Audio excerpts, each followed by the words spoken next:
el que sube, por ejemplo, fotografías de la ciudad y el objetivo es compartirlas con el resto de usuarios. Un autre projet qui montre aussi un exemple d'utilisation de nouvelles générations de supports numériques. Les nouvelles générations de supports numériques, c'est des lunettes, c'est des chaussures connectées, c'est des vêtements connectés, c'est des montres connectées. Dès lors, l'idée, c'est de se dire qu'est-ce qu'on peut faire dans le cadre de projets liés au territoire avec ces nouveaux supports. Là, on a un exemple d'application transmédia où on va combiner l'utilisation d'un iWatch avec un smartphone. La idea es combinar varias tecnologías y en este caso lo que se está haciendo es, digamos, combinar la tecnología que nos brindan varios dispositivos, como pueden ser un teléfono inteligente y un reloj inteligente. Là, l'intérêt, c'est que par exemple, avec l'iWatch, on l'a toujours au panier, donc on peut y mettre des messages du type message pratique sur les horaires, des alertes, vous voyez, des messages très courts. On va plutôt utiliser l'iWatch pour annoncer par exemple l'arrivée du prochain train. Aquí en este caso, por ejemplo, son informaciones muy básicas que se transmiten al usuario. Por ejemplo, cuánto va a dar el proyecto o cuánto va a llegar el próximo. Voilà. Et donc on va utiliser le smartphone à ce moment-là plutôt pour faire patienter donc le voyageur avec des ressources multimédia, de la musique, de la lecture et puis des jeux. Et des jeux qui soient liés à l'environnement, des jeux qui nous permettent aussi de découvrir l'environnement. Là, par exemple, on a un jeu qui est un jeu de réalité augmentée où il faut observer, filmer l'environnement, découvrir des indices, et c'est du coup découvrir d'indices qui vont nous permettre de progresser dans le jeu. En este caso, estamos hablando de aquí de una aplicación que pretende, digamos, al usuario que está esperando, por ejemplo, el autobús o está esperando el metro, y la idea es que interactúe también con su entorno. Entonces, por ejemplo, está siguiendo, rastreando otras personas en la parada y obtiene información del lugar donde están. Encore un projet, deux projets. Toujours pour les transports.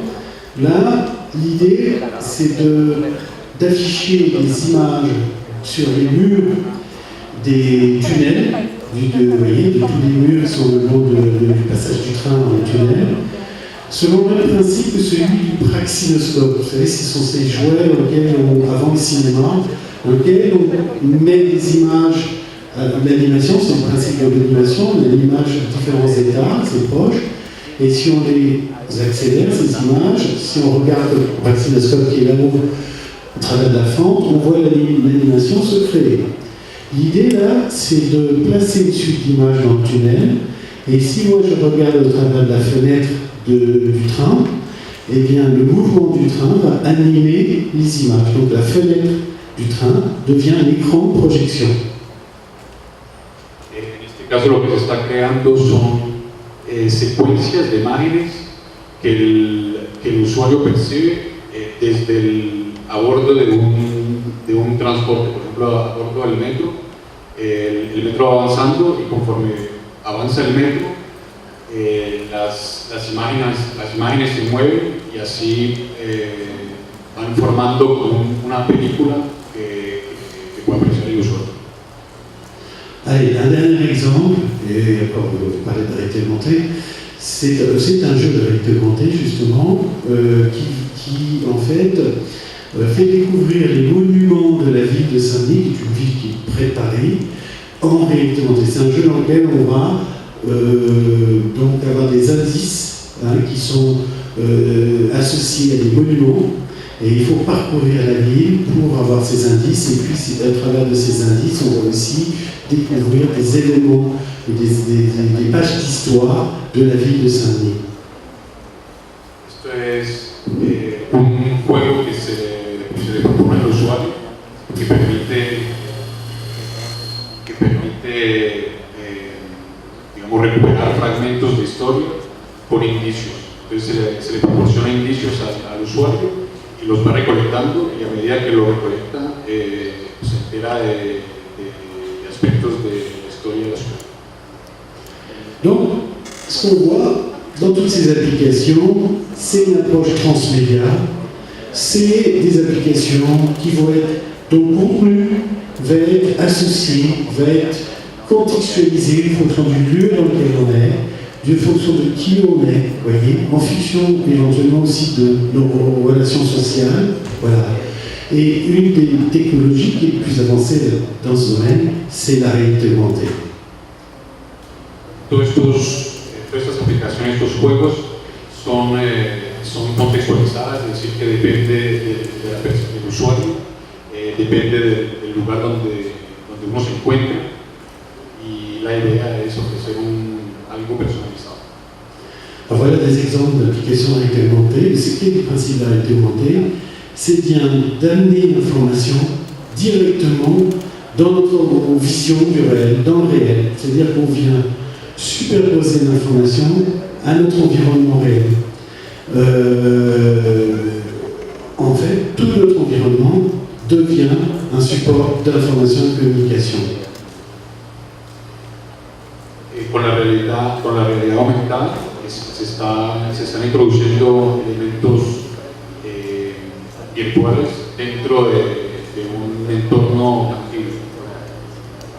Voilà. Donc là, on a des exemples pour, par exemple, le château de Versailles, pour découvrir le château de Versailles, qui est un musée, pour découvrir, par exemple, des annonces immobilières ou de la publicité localisée, du marketing localisé, par exemple. Aquí se trata, por ejemplo, de ofrecer ofertas inmobiliarias al usuario. En la imagen anterior también estaban estas aplicaciones, se brindaban en el contexto del castillo de Versalles. Alors, la réalité augmentée, quand on construit une application de réalité augmentée, il faut vraiment analyser, le support c'est le réel, donc il faut analyser le réel pour concevoir l'application, et la réalité augmentée, elle est multisensorielle, c'est-à-dire que quand on parle d'application de réalité augmentée, elle est visuelle, elle peut être aussi sonore, par exemple, vous voyez, pour augmenter les sons, on peut donner un nouvel environnement sonore, elle est multisensorielle. Donc c'est un vrai travail où il faut analyser l'environnement pour que cette information virtuelle, elle fusionne bien avec le réel. Elle apporte de l'enrichissement au réel. Vous voyez, elle amène de plus-value, nous aide à mieux comprendre l'environnement réel dans lequel on est. La realidad aumentada se sustenta en lo real, y como está basada en lo real, tiene que analizar el contexto y el entorno a fondo para poder proponer algo coherente. Alors, les supports de réalité augmentée sont multiples, c'est là où c'est intéressant aussi, parce qu'on peut travailler sur différents types de supports. Je vous en montre quelques-uns, évidemment l'ordinateur, la tablette, l'iPad, mais aussi des bornes, aussi pourquoi pas des pare-brises de voiture, des masques, un masque de ski. Moi j'ai travaillé par exemple sur un projet de masque de ski de réalité augmentée, voilà. Donc l'abribus, pourquoi pas, ça peut être aussi un support de réalité augmentée. Donc les supports sont multiples. Aquí hay una cantidad de soportes tecnológicos para la realidad aumentada. Dice Michelle que personalmente ha trabajado, por ejemplo, con gafas de esquí, y así que los soportes pueden ser muy variados. Ce qui est important de retenir, c'est qu'en fait, cette nouvelle génération de médias, elles ont un atout, c'est qu'en fait, elles font de tout notre environnement un support d'information et de communication. C'est-à-dire qu'avant, hier et aujourd'hui, encore, quand on veut faire chercher de l'information, on va sur son écran d'ordinateur, on va sur son smartphone, mais de plus en plus, l'information va être disponible n'importe quand, n'importe où, et surtout associée à notre environnement. C'est-à-dire tout notre environnement devient un support d'information et de communication. C'est là où c'est intéressant pour des projets liés au territoire. Voyez, et je vais vous montrer un exemple de cette illustration aussi, qui va vous montrer aussi pourquoi Google s'intéresse à ça. Lo interesante es que ahora, con la realidad aumentada, todo el entorno puede convertirse en un soporte. Y esa ha sido, digamos, la verdadera evolución que ha tenido el campo, porque antiguamente uno dependía de un computador o de un dispositivo que tuviera en casa, y ahora cada vez más uno puede desenvolverse en todo el entorno, y esta es una de las razones por las que la empresa Google se interesa mucho por este fenómeno. Montrer un projet de Google. Je vais montrer deux projets de Google. Un projet qui s'appelle Google Goggles. Qu'est-ce que c'est Google Goggles? C'est une base de données d'images du monde. D'images du monde, c'est-à-dire d'images de paysages, d'images de livres, d'étiquettes de produits. Vous voyez à droite, d'images, d'étiquettes de bouteilles de vin, de codes-barres, de couvertures de livres, de paysages, de logos. Vous voyez tout ce qui fait notre environnement. Donc, et en fait, c'est des images dans lesquelles il y a la reconnaissance visuelle. C'est-à-dire que si moi je suis, par exemple, en face de la Tour Eiffel, à Paris, je télécharge cette application, je photographie ou je filme la Tour Eiffel, et l'application va automatiquement reconnaître que c'est la Tour Eiffel. Et va automatiquement pouvoir associer des informations à la Tour Eiffel. Uno de los proyectos que propone Google, por ejemplo, Google, que usa los elementos que se encuentran en el entorno para brindar información. En casos concretos, por ejemplo, uno puede estar mirando la Torre Eiffel y hay un reconocimiento, ¿no? La aplicación detecta que se trata de la Torre Eiffel y le va a brindar información al usuario. On peut reconnaître aussi, la Tour Eiffel, on peut aussi reconnaître, par exemple, une étiquette d'une bouteille de vin. Je peux, évidemment, je vais voir après de la publicité pour acheter le vin, ou je peux avoir aussi une traduction.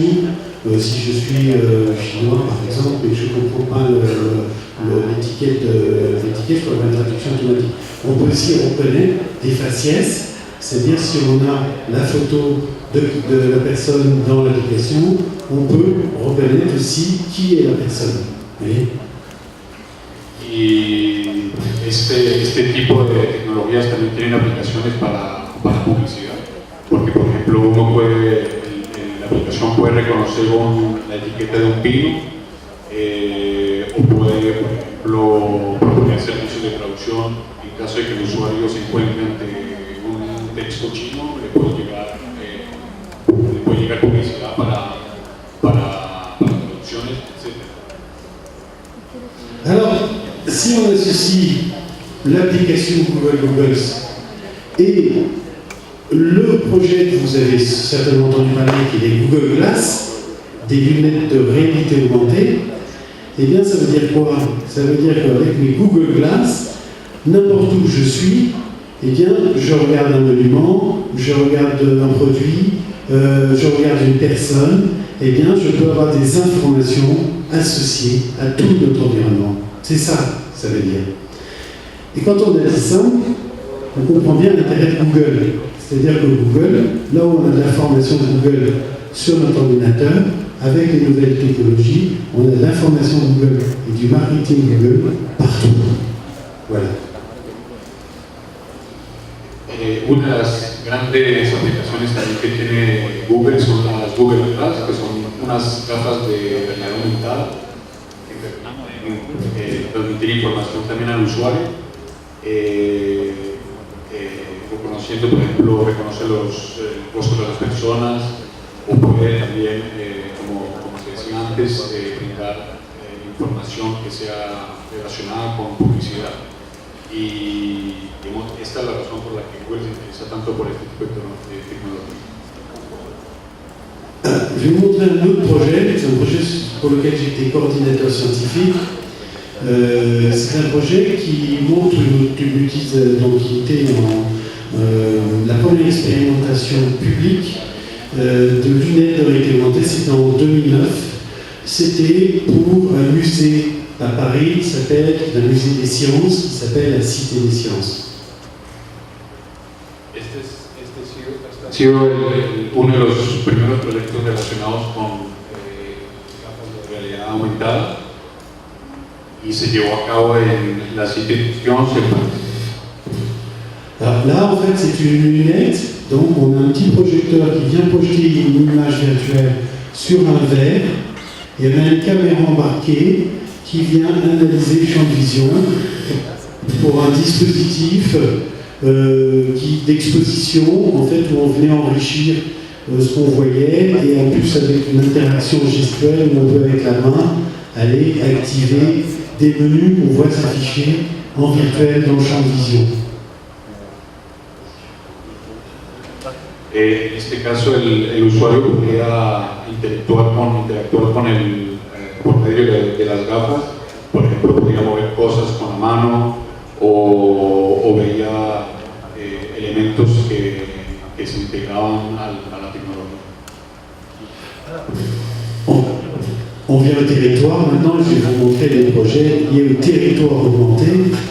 Alors, territoire où il y a énormément d'applications possibles de réalité augmentée. La réalité augmentée est très appropriée pour le développement des territoires. Je vous montre quelques exemples. Par exemple, pour la simulation de projets architecturaux. C'est-à-dire que là, on vient positionner un tag, c'est-à-dire un visuel qu'on peut reconnaître dans le champ, on n'est pas forcément obligé d'avoir ce tag, et on vient superposer l'image virtuelle, le modèle 3D de la construction sur le terrain directement. Comme ça, on peut simuler l'insertion du projet. Esta es una aplicación concreta en el campo de la arquitectura, donde el usuario contaba con un tag que podía analizar y le permitía luego visualizar el proyecto entero en 3D que aún no se había hecho. Alors, l'intérêt de la réalité augmentée, c'est d'amener une nouvelle façon de voir. C'est d'amener de l'intelligence dans la vision.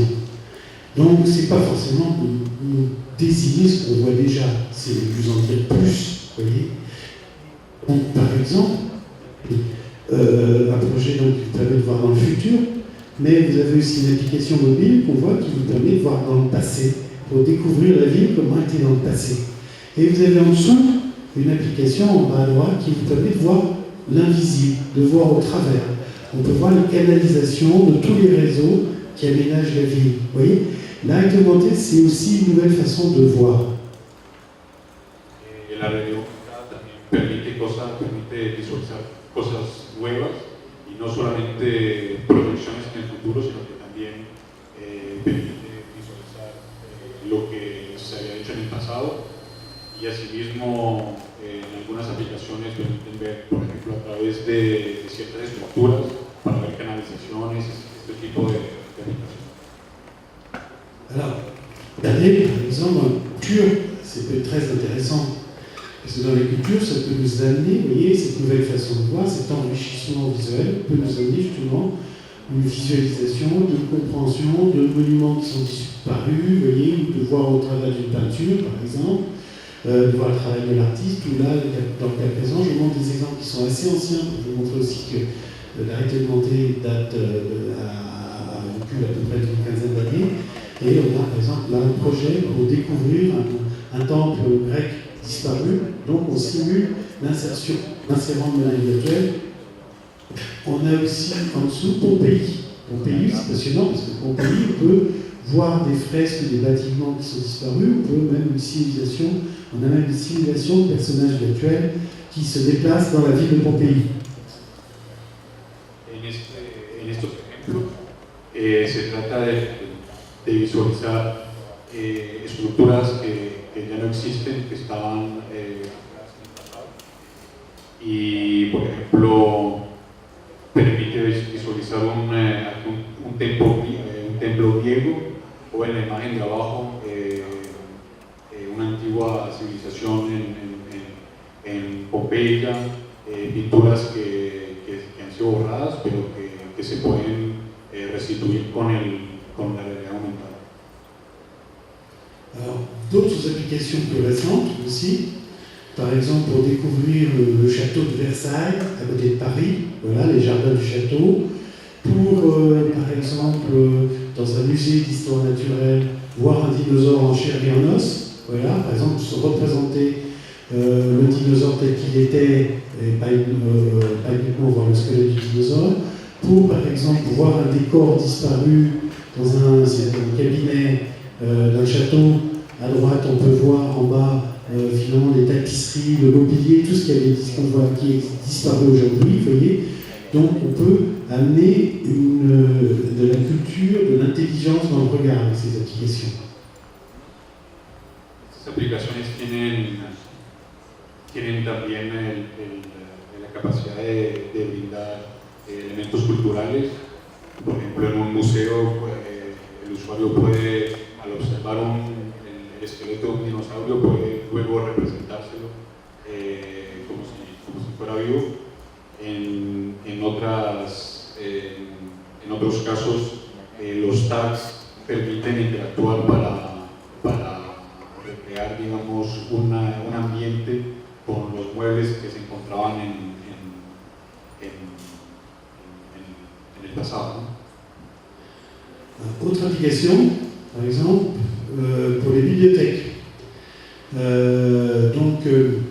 Les bibliothèques, par exemple, à la fois pour se déplacer vers la bibliothèque, mais aussi pour se déplacer dans la bibliothèque, vers les bons rayons, et aussi, pourquoi pas, utiliser la rectangularité pour enrichir les ouvrages, c'est-à-dire venir avoir des informations multimédia qui viennent s'afficher dans les ouvrages. Este es un caso aplicado a las bibliotecas, en los que la realidad aumentada permite brindar nuevos soportes por ejemplo, una obra, a un libro, y permite de esta manera enriquecer la experiencia del usuario. Alors nous on travaille par exemple sur un projet de bibliothèque du futur, et dans ce projet sur lequel on travaille vraiment en analysant les usages et en positionnant les différentes innovations dans un écosystème numérique. C'est-à-dire qu'on réfléchit aux technologies qu'on va insérer, comment on va utiliser ces technologies numériques avant la visite de la bibliothèque, pendant la visite de la bibliothèque, après la visite de la bibliothèque, parce qu'on va avoir différentes technologies qu'on va utiliser et avec des applications qui sont toutes transmédia. Voilà. Aquí son aplicaciones transmedia que hacen uso de varios tipos de tecnologías. Y la pregunta es saber en qué momento se van a utilizar antes de la visita del usuario, cuando está visitando y cuando se termina la visita. Alors, la réalité augmentée, elle s'est vraiment développée avec la mobilité. Et la première application qui a vraiment permis de développer la réalité augmentée du côté de la mobilité, c'était relativement récent, c'était en 2009 avec la solution LAYAR. La solution LAYAR, en fait, ce sont LAYAR pour layer en anglais. En fait, le principe, c'est de venir superposer des calques au réel. Esto es algo, el concepto de la solución Layer es un concepto que es bastante nuevo, que se creó en 2009 y la idea para esta tecnología es superponer varias capas que se incorporan a la realidad. Alors, ça marche comme ça. On a une carte sur laquelle on vient positionner les points d'intérêt. Dans ces points d'intérêt, on vient positionner des calques. Par exemple, un calque avec une vidéo, un calque avec une carte, un calque avec un texte et une photo. Et on associe ces calques à un point d'intérêt. Par exemple, ici, vous avez l'Opéra de Paris. On a associé des calques, vous voyez. Et quand je suis sur le site, avec mon smartphone, mon smartphone vers l'Opéra de Paris, je vois apparaître ces couches d'informations virtuelles qui viennent me donner des explications supplémentaires sur les horaires d'ouverture, le prochain spectacle, l'histoire de l'opéra.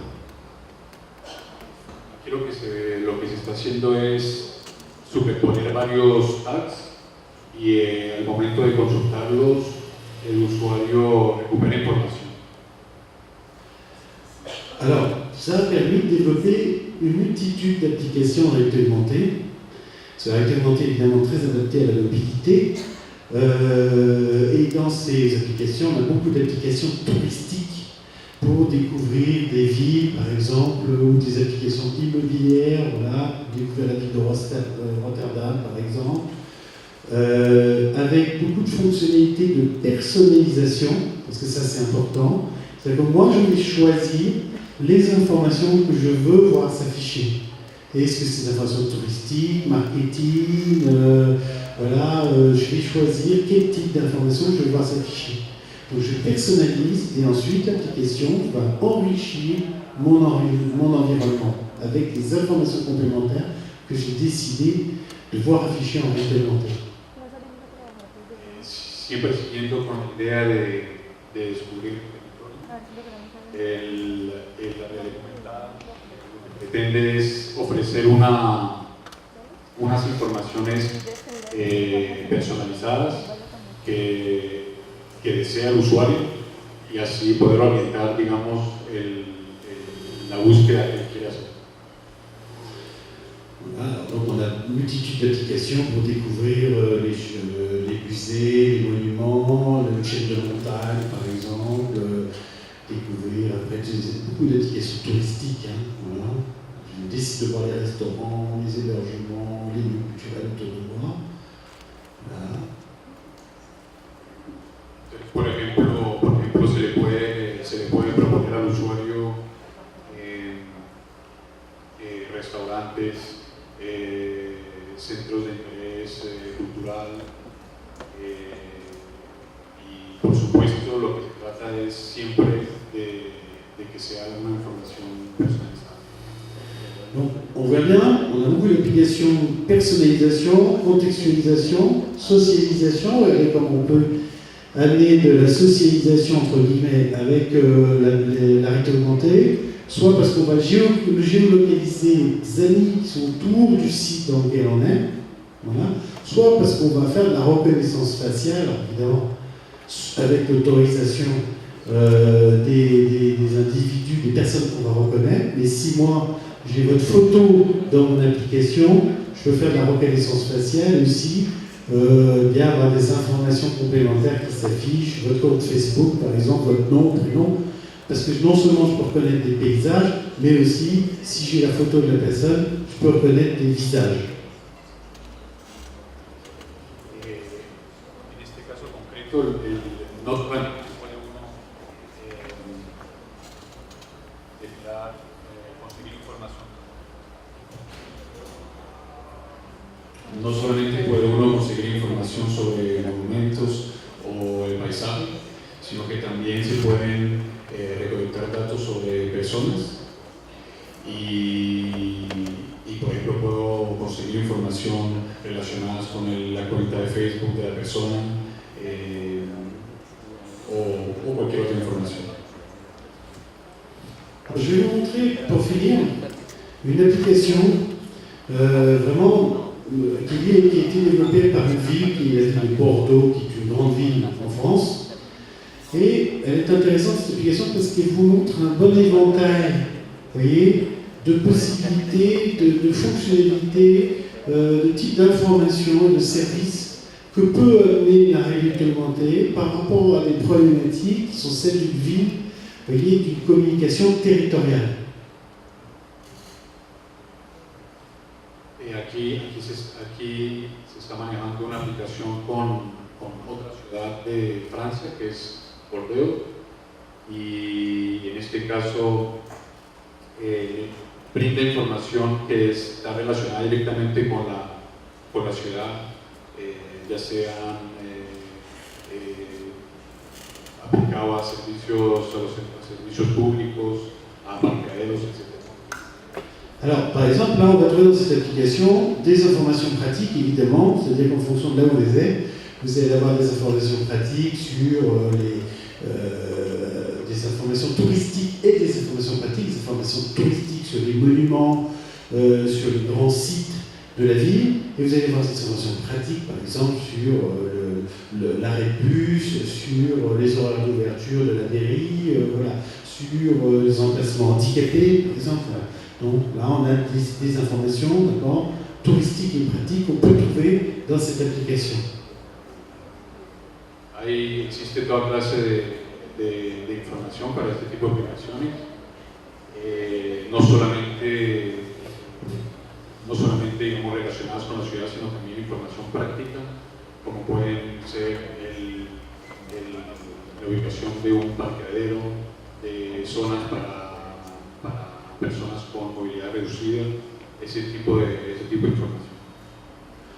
On va trouver aussi des applications qui sont liées à la participation, et ça c'est important aussi. L'ambition, le désir des élus au niveau local, c'est justement de favoriser la participation et une plus-value de toutes ces technologies, c'est justement de développer de nouvelles formes de participation, d'implication des citoyens dans la vie de la commune.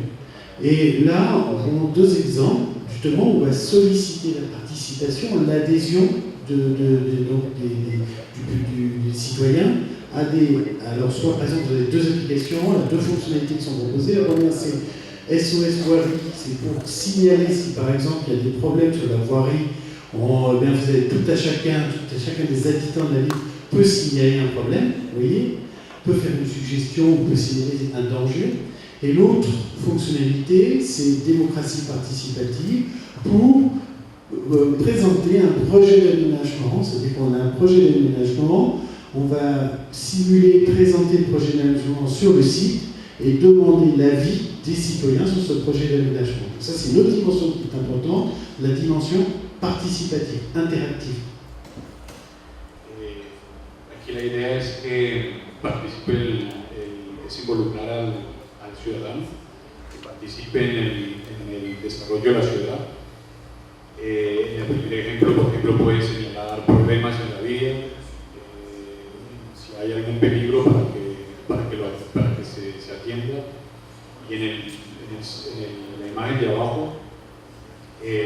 lo que se pretende es llevar a cabo encuestas para que el ciudadano también tenga voz y voto, digamos, en el marco de la construcción de una estructura, por ejemplo. Donc la vie d'une ville, c'est d'information pratique, technique, si j'ose dire, touristique, pratique, c'est de la participation, c'est de l'adhésion, c'est aussi une autre dimension de cette application, c'est aussi valoriser l'animation dans la ville. Vous voyez ? C'est-à-dire que là, on va vous proposer, par exemple, de signaler à la fois des initiatives locales, associatives, individuelles, un concert qui s'organise, par exemple, une association qui organise un concert ou qui lance une activité, et des informations qui sont aussi proposées par la collectivité locale. C'est-à-dire qu'à la fois, on peut avoir des informations localisées sur des événements qui sont des événements issus de l'association particuliers et des événements qui sont organisés par la mairie. Vous voyez, c'est ça qui est intéressant aussi, c'est de pouvoir localiser l'animation et inviter à participer à l'animation des événements qui se déroulent dans la ville. También se pueden incentivar iniciativas locales para que el ciudadano también tenga la posibilidad de participar en el también se pueden hacer anuncios y señalar eventos para que los demás usuarios puedan participar también. Voilà, ces technologies sont intéressantes si justement elles permettent de nouvelles formes de communication, de nouvelles formes de participation, d'appréhension du territoire, d'animation de la ville, d'information touristique, d'information culturelle, voilà. Et justement, toujours dans cette dimension, personnalisation, contextualisation, socialisation, comment je peux utiliser cette dimension nouvelle pour amener cette intelligence-là dans les applications. Alors, je vais vous montrer une dernière application.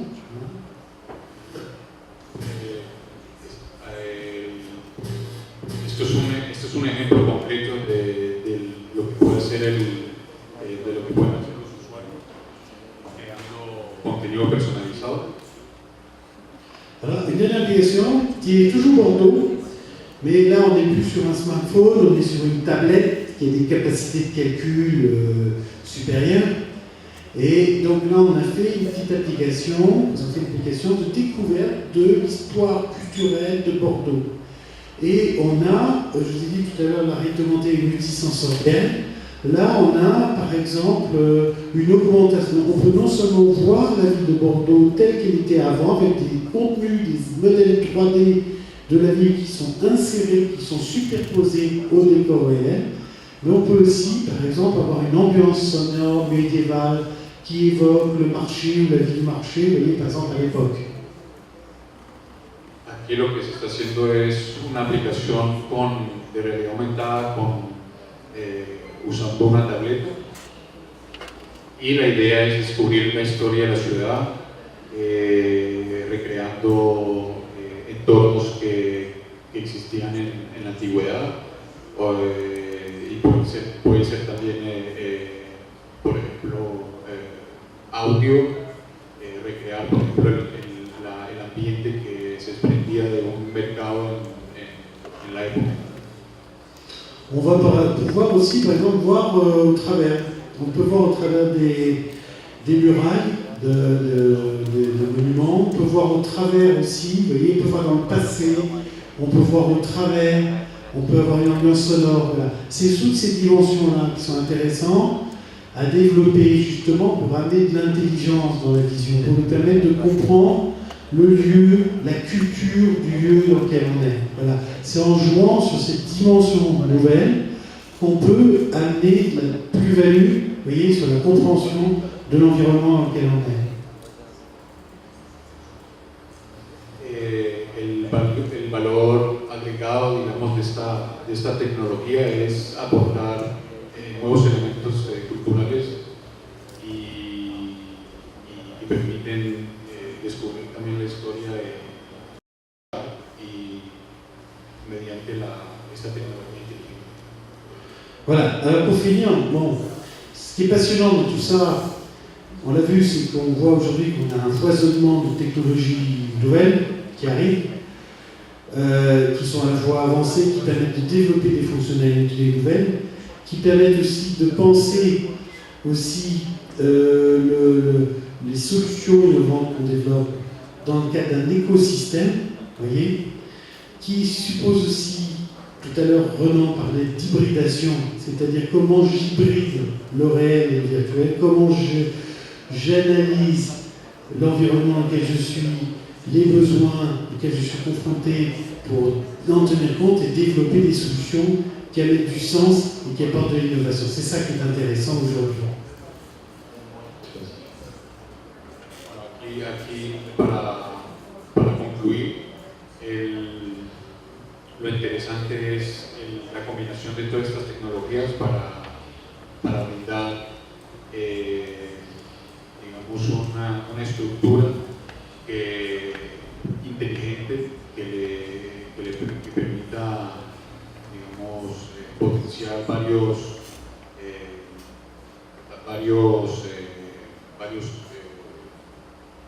campos para el ciudadano como pueden ser la cultura, la historia y demás aspectos.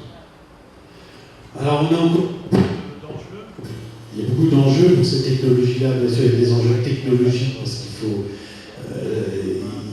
de miniaturisation, de puissance de calcul. Il y a des enjeux aussi, surtout par rapport aux usages, analyser les usages, et aussi par rapport au développement de nouveaux formats d'applications.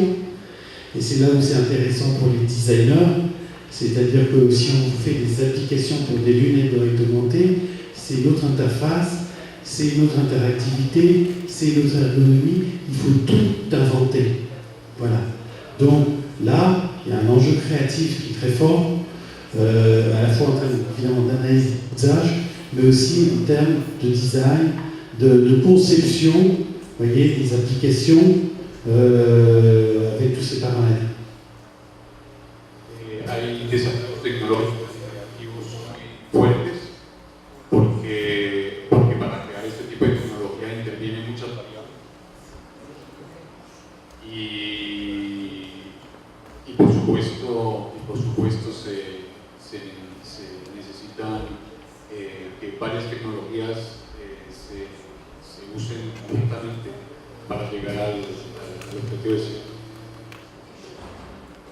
Voilà, donc c'est des fonctionnalités nouvelles aussi, comme par exemple la reconnaissance faciale, pouvoir taguer un environnement, vous voyez. Donc c'est des nouvelles applications, c'est une nouvelle ergonomie, c'est un nouveau design, c'est un nouveau support, c'est des fonctionnalités nouvelles, tout est inventé dans ce domaine-là. Que aún queda muchísimo por inventar porque intervienen muchos aspectos como economía, como innovación y supone un gran desafío tecnológico para el futuro. Alors de ce point de vue, je vais quand même, pour finir, voilà, vous remercier de nous accueillir d'abord. Vous remercier aussi pour tout ce qu'on a pu voir hier. Vraiment, on a été impressionnés de voir la créativité que vous avez et aussi heureux de voir cette créativité. Ce qui nous a plu aussi, c'est eh bien, à la fois la créativité que vous avez fait, alliée aussi